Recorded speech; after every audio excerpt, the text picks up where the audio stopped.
喂，爷我当兵的时候，你还家门口玩泥巴呢。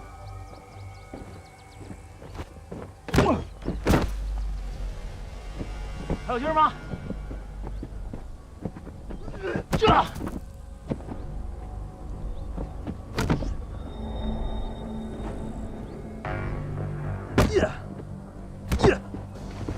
来啊！英子，还有劲儿吗？锁住！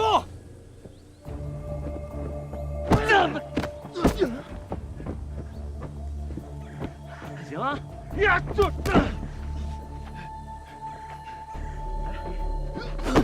我来，没有扶你来。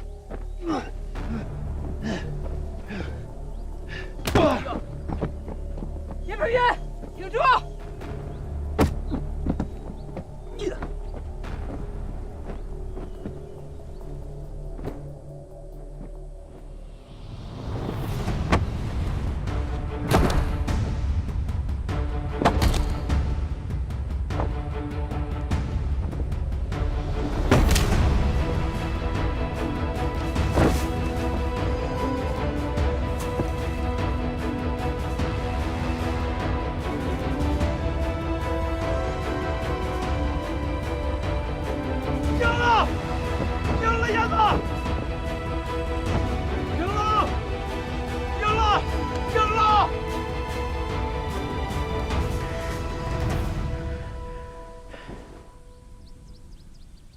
讲一下，冷静。首先要祝贺大家，通过了特战选拔中最困难、最残忍，也是最反人性的岳父训练。我相信这段经历会永远留在你们的脑海当中。但是我同时希望你们能够谨记，忠诚是每一个军人行动的底线。将来不管遇到任何绝境，都要用生命去捍卫它。记住了没有？记住了！记住了没有？记住了！军医就位。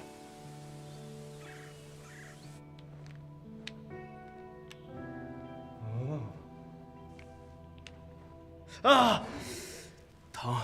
哎，大夫，你稍微轻点，硬汉也怕疼。特战队员嘛，连这点疼都害怕。大夫，你是不知道啊，那我们那训练，哎，不就是虐服训练吗？我们这儿每年都有。就没人出事吗？能有什么事儿啊？都是皮外伤。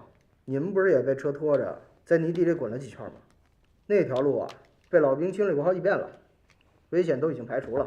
老兵还亲自试验过，确保安全。至于其他的训练科目，都是经过严格的测试跟评估的。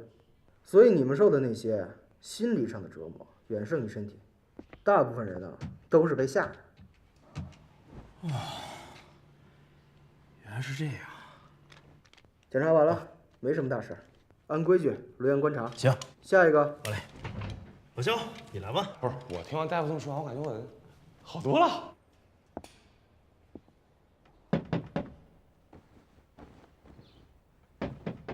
请进。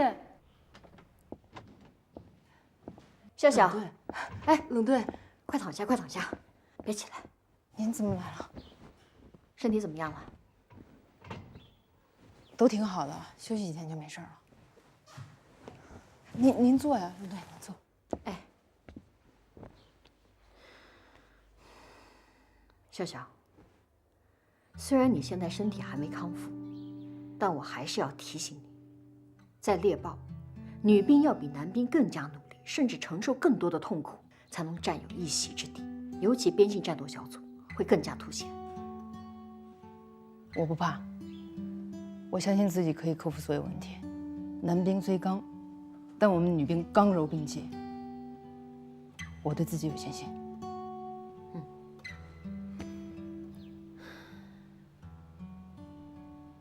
哎，这是什么？没什么呀，吃着玩的。给谁织的？没谁，闲着无聊吃着玩的。行了行了，不问你了。好好检查啊！你伤得那么重。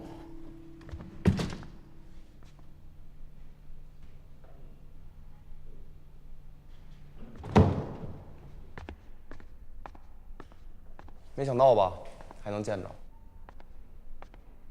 检查完了，刚检查完，挺好。我准备回去了。你有什么话要带给班长吗？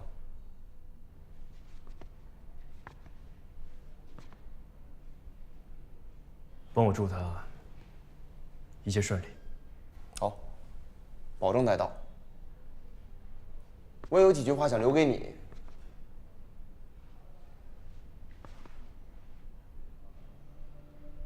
其实，高准被淘汰的时候，我就想走了。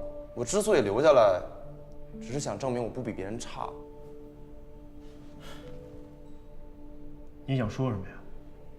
我想说，每个人进部队当兵，都得有个指望吧。有的呢指望上军校，有的指望学本事，还有的指望证明自己。就像你，我之前一直认为自己一定能够成为一名优秀的特战队员，可是，在虐俘训练之后，我才明白，在双方无所不用其极的特种作战战场上，我很可能会拖累我的队友。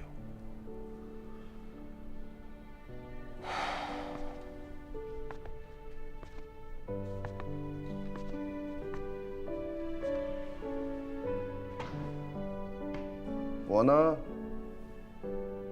往后的指望就是多交几个好兄弟，将来能多个照应。我还是继续当我的班副吧。至于这特战队员，就由燕破月你这种更适合的人去当。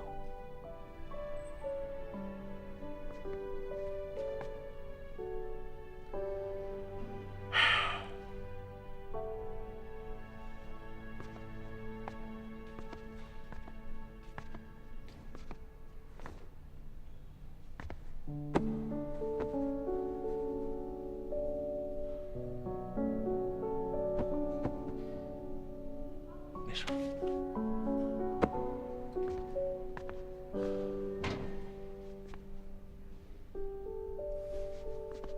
其实我挺羡慕你的，真的，因为不是人人都能像你一样，有天赋，命还好，长得帅，你身上有一股怎么说呢，什么都无法阻挡的那种冲劲儿。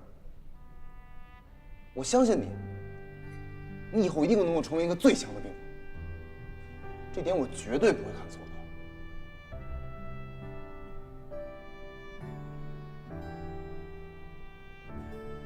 谢了。但再强，你也只是个兵。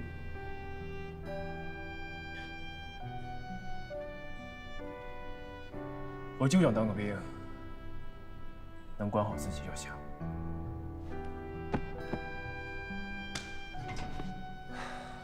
再见了，燕破月。少了我这个对手啊，以后你会遇见更多的。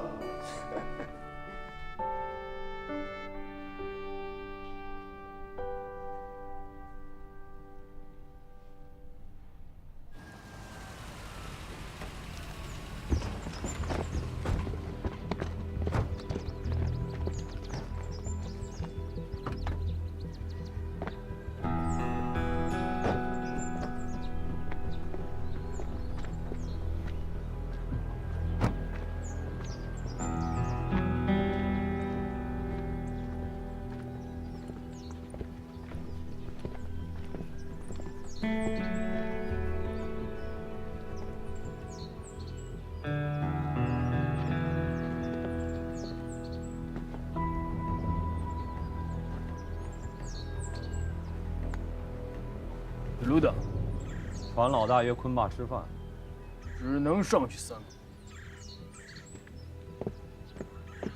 干嘛？今天你呀，咱们3个上去。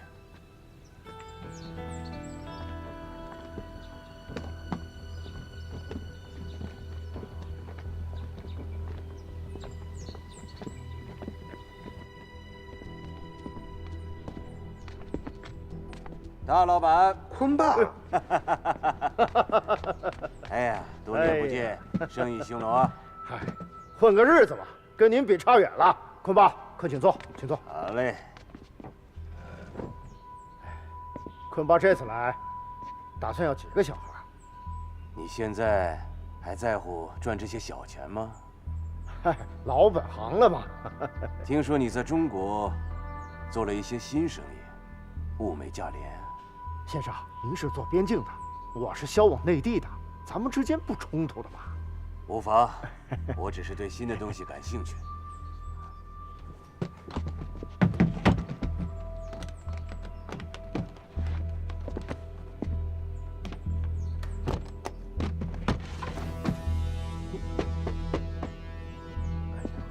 坤爸，您做生意啊，有买有卖。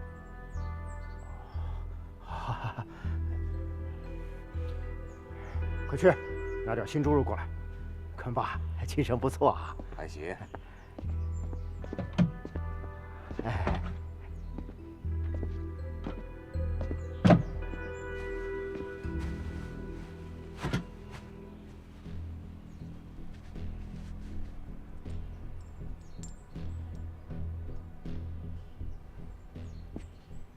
好东西。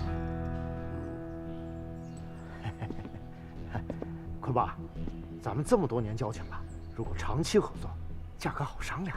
自然是要长期合作的。快去给先生备货。不必了。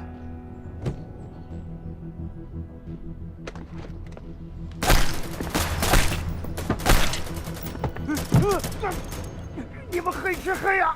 谁让你手伸这么长？现在有人花大钱铺路，内地这块肉，你也敢抢？坤爸，咱们这么多年交情，放我一马，我所有东西都给你。我想要什么，还需要你给吗？老爸，东西和人都找到了。新型的病毒是你研制的，很好。没用了。坤爸，别走啊！坤爸，你放过了我吧！坤爸，我求你了！坤爸，回来！坤爸，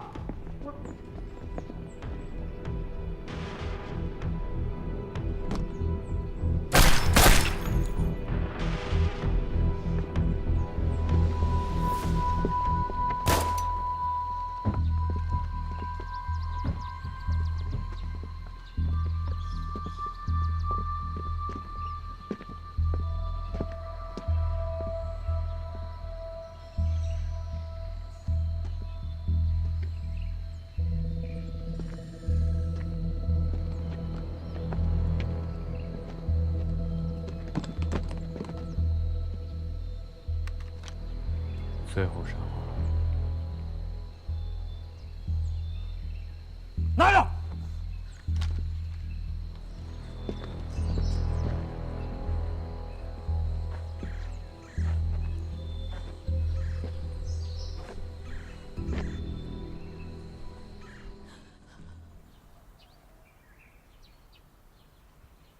向右转，齐步走。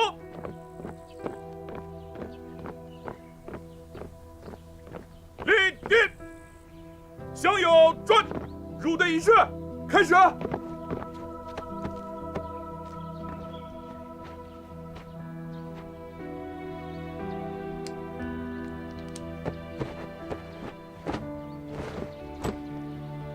敬礼，礼毕，向右转，齐步走。从今天开始，你们正式成为了一名猎豹特战队员。记住我的话，身为特战队员需要勇敢，该拼命的时候就应该孤注一掷。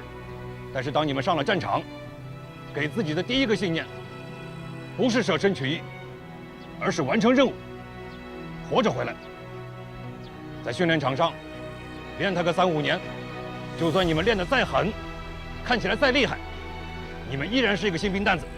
你们必须在一场场战斗中存活下来，一点一点的积累实战经验，直至身经百战。你们要把身上的勇猛如虎变成狡猾如虎，外加凶狠如狼。分，则独占千里；合，则天下无敌。最终，你们将带着荣耀和军功章回家，这才是真正的猎豹，这才是我秦风想要的兵。明白了吗？明白。人体都有。立正。革命向左，准。猎豹，跟我宣誓。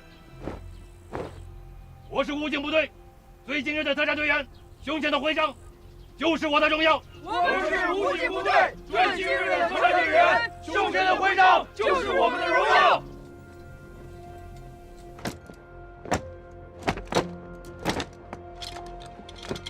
我们在鲜为人知的大山中磨砺自己的杀敌技术。也许我们一生都没有利剑出鞘、为国而战的机会。也许，直到我们脱下军装，也没有拿到一枚军功章。当人们问起我们当兵几年究竟有什么成绩时，我们会无言以对，因为在训练场上挥汗如雨，这是一个士兵的本分；在演习场上取得胜利，这只能说明我们训练得不错。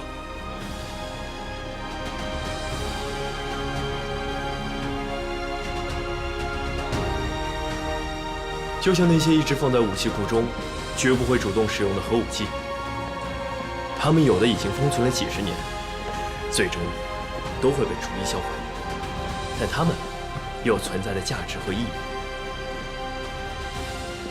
同样的，就是因为有了几百万共和国的守卫者，我们的祖国才迎来了最宝贵的和平与发展。我们可以断言，到了今时今日，再也没有哪个国家敢于轻易对中国延展。开上一艘战舰，对着中国打上几发炮弹，就能让中国屈膝的时代，已经一去不复返。在大厦将倾时，力挽狂澜是英雄，用自己无悔的青春，用训练场上的摸爬滚打，用演习时的胜利与成长，支撑起了共和国的脊梁，将危险和死亡拒之门外，让自己的亲人和朋友可在一片和平的沃土上平凡而幸福地活着，这更是英雄。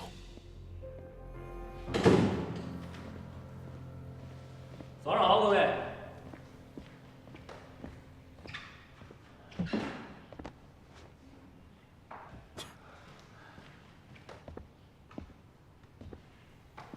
自我介绍一下自己，岳空。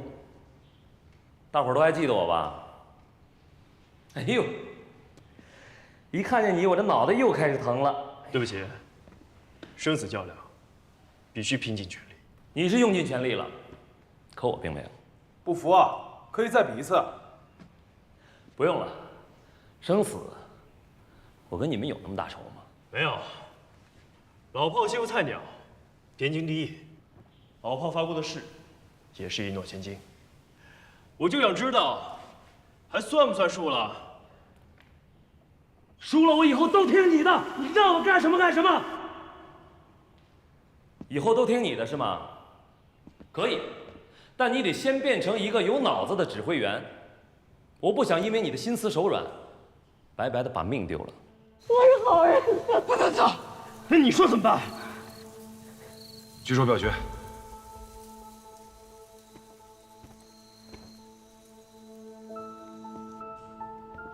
如果我们再次回到初次相遇的情景，你们在执行任务的时候遇到身份可疑的人，押解前进会妨碍执行任务，把他放走有可能会暴露目标，把他留在原地又有可能会危及生命，当场干掉太过于残忍。想一下，再给你们一次机会，你们会怎么做？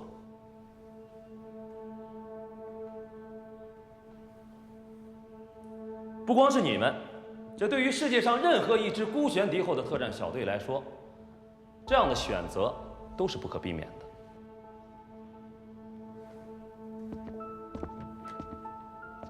海豹突击队是世界上最负盛名的特种部队之一。这支部队行踪非常诡秘，成员不多，只有现役军人1600名左右，但每个战士都是精英中的精英。他们不光武力强悍、能力突出，而且智商过人。队员选拔的时候淘汰率高达70%多，而且训练的时候使用真枪实弹，所以有着很高的伤亡率。也正是因为这样，才造就了这支世界上最强悍的特种部队。你们在训练最后阶段的撤退任务，就是以海豹突击队著名的战例“红翼行动”来设计的。我这有些资料啊。2005年6月 ，A 国为了清除恐怖组织高级指挥官本·沙马赫等人，决定发起红翼行动。28日，行动正式开始。A 国派出海豹突击队4人小组渗透侦察敌情，途中遇到3名牧羊人，他们最后选择将牧羊人放掉，导致了自己的行踪泄露。几小时之后，150余名恐怖组织成员将他们4人包围。4人小组一边向基地求援，一边向附近的村庄撤退。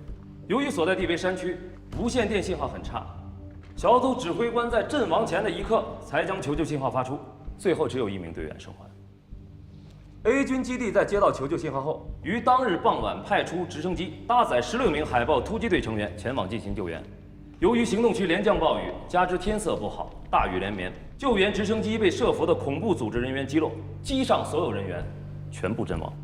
指挥部随后又派出大量的直升机和 A10攻击机，这才将那名生还的队员救出。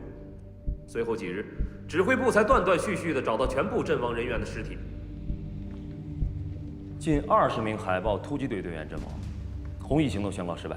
红翼行动的失败给全世界的军队留下了深刻的教训，但同时也为实施现代山地作战提供了诸多启示。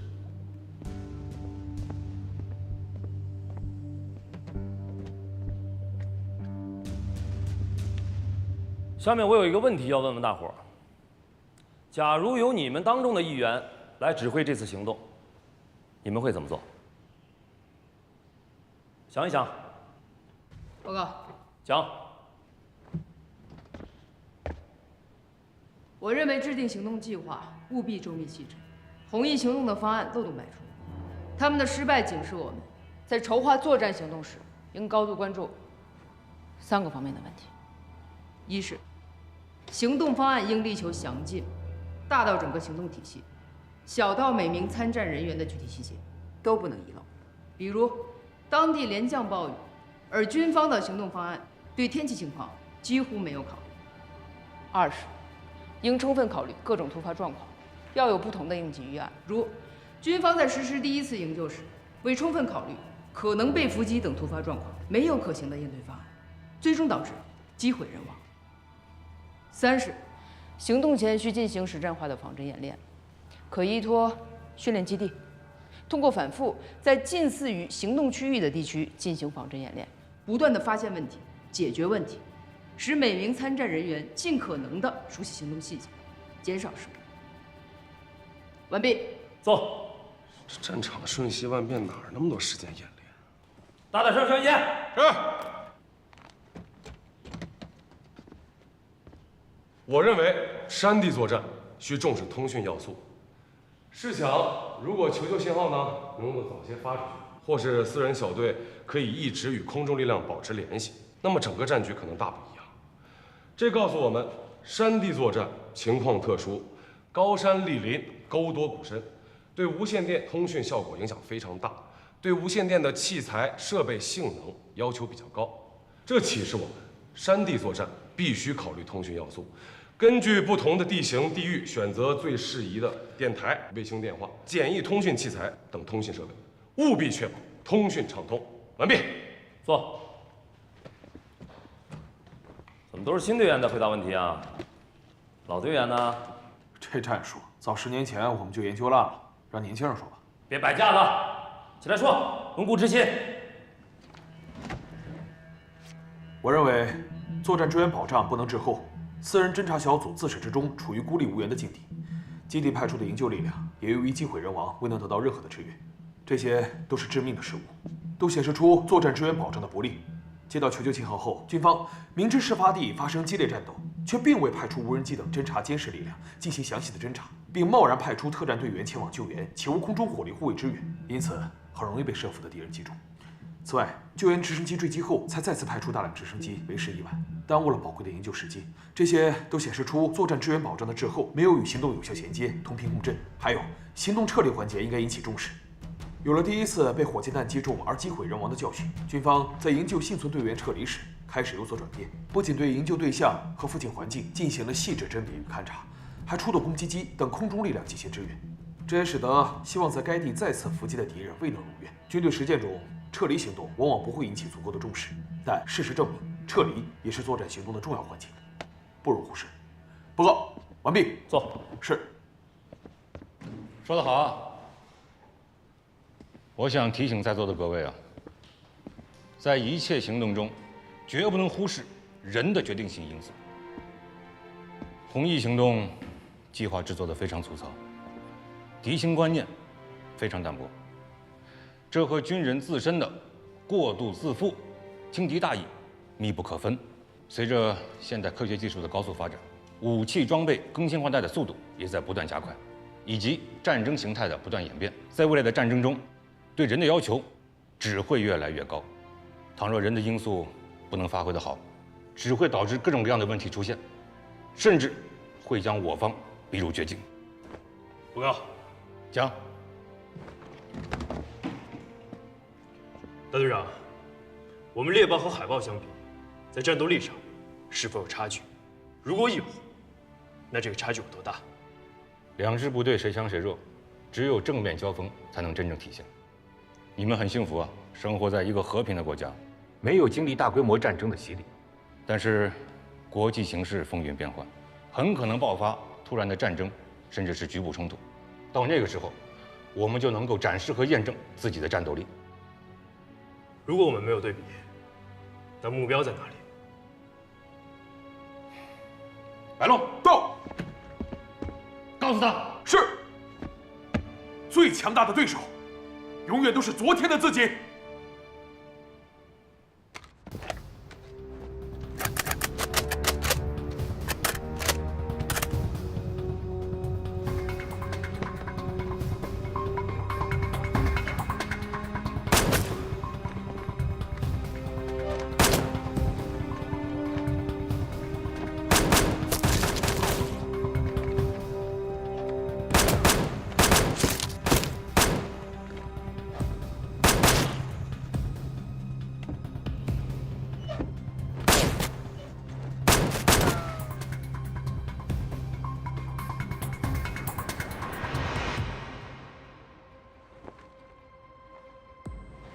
哎，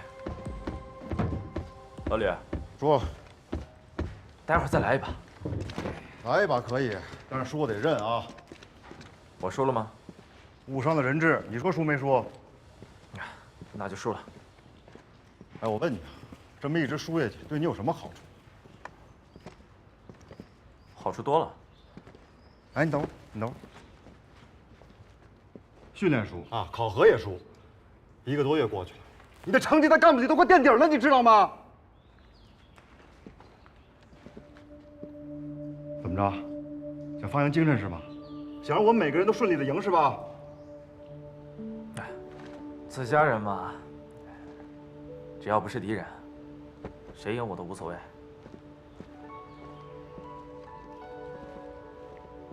白龙一归队，你魂都散了。白龙他是处处故意找茬，但你不能跟他计较。我没跟他计较，是你在跟我计较。我跟你有什么可计较的呀？不是，你俩这有意思吗？啊，有意思吗？不关大老白的事儿，是我自己的问题。这么说吧，一棵树生了虫子，上面就会有洞。你拿再多的树叶盖着它，洞还在，它抹不掉。那你就把这边树叶子给掀开，不就完了吗？掀掉伤情，但不掀呢，又伤心。我能怎么办？干脆啊，就把这棵树给砍了。那也行，那你就来做这把斧子啊，把这棵树给砍了。我是这棵树。那我是什么呀？啊，我是什么？你呀，你就是树上的小鸟，每天抓虫子、扯树叶，这树都快被你烦死了。你到底想让我怎么做？我累了。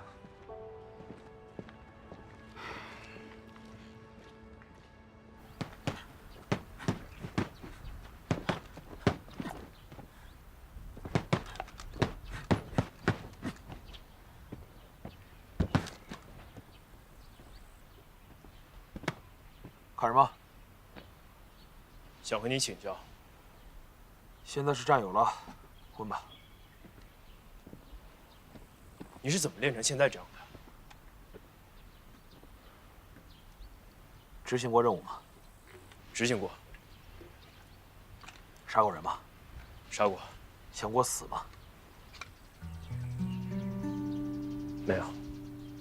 把每一天当做最后一天再去练。等等，你说的是假定情景，我需要一个答案。最好不要有答案，如果有了，一定是件悲伤的事情。这个答案足够支持你去挑战曹班。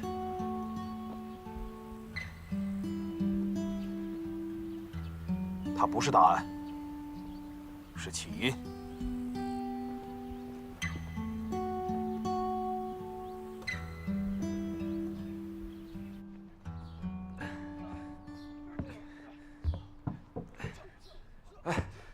大队长，随便聊两句。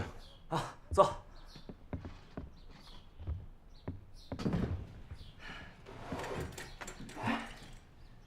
曹班啊，咱们认识多少年了？6、7年差不多吧。7年6个月0时8天。呵，这么厉害呢？我对每个人每件事儿记得都很清楚。那太好了，我要有什么事忘了，我就直接问你了。那好啊，我要是有什么事想知道的话，我能问你吗？问。一个我曾经认为是很简单的人，现在变得复杂了，为什么？我，旅途是不是？那小子说的话你就不要信。哎，当然，你信他还是信我？我希望你把你的笑容建立在快乐之上，而不是无奈。我没有无奈。是，他肯定跟你说过了。最近考核呢，我的成绩是不是很理想？但是我保证，我会及时调整的。你确定吗？确定。我不确定。我看过你的训练报告，大部分的训练科目完成的都非常不错，但是在一些关键节点上就出现了问题。后来我调取了你的训练录像，我发现，在关键节点的关键行动上，你的失误竟然毫无犹豫。这说明什么？这说明我确实是大意了。上次你行动的时候，连一个可疑的弹壳你都没放过，这叫大意？是不是不用实弹你就不会开枪了？不是队长，这个我是老兵，但是老兵呢，他也是人，对不对？这个是人呢，就多多少少会有点失误，可以理解，可以理解。是人，就有人性，人性都是复杂的。你的这种毫无犹豫的失误，对于我来说不是大意，是故意。可队长，我真没故意。白龙回来了，我却要失去草奔，值得吗？不是队长，这事儿吧，他跟白楼没关系，就是我。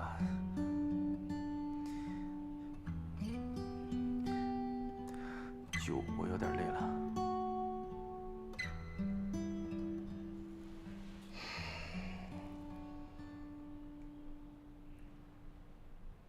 要不要休个假？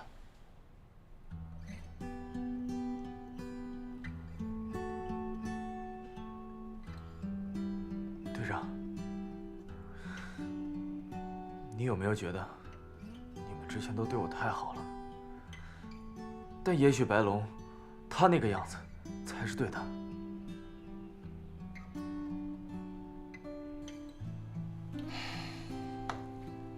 你的意思我明白了。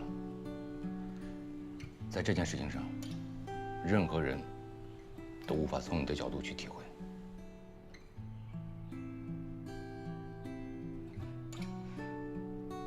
行了，不打扰你午休了，我走了。队长再见。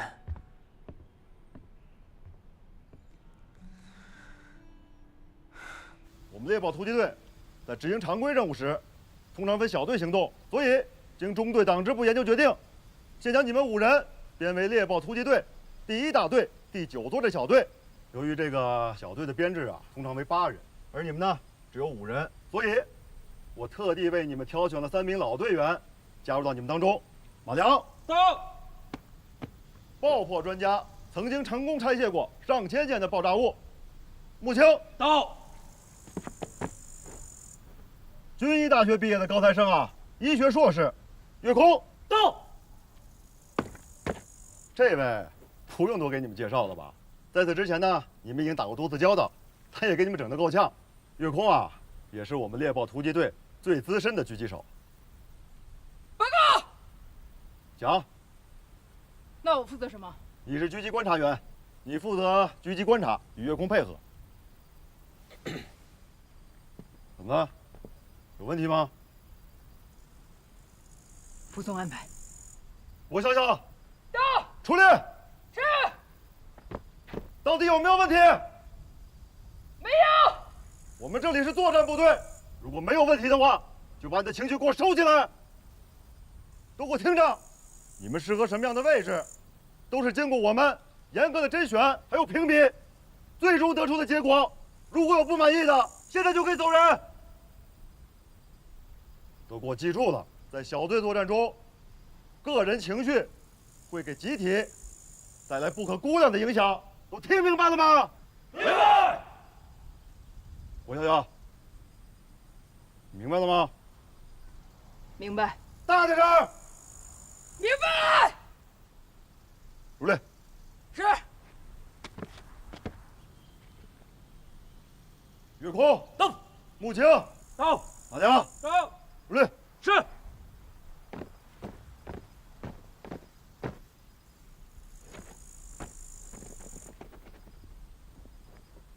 白东到，你担任小队队长。是。岳空到，担任副队长兼狙击手。是。郭笑笑到，你是狙击观察员。是。肖云杰到，担任机枪手。是。燕博岳到，为突击手。是。许阳到，负责仪器侦查和通讯。是。穆青到，负责医疗。是。马良到，为爆破专家。是。我们已经跟每位新学员配备了专业的教官，以增强你们的专业技能。还有，每位小队成员都必须配合小队进行常规的战术演练，以快速增强你们的默契度、凝聚战斗力。都听明白了吗？明白。副队长，往后你在队伍听谁的？我就是那磨盘上的磨，听驴的。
杨鹏岳，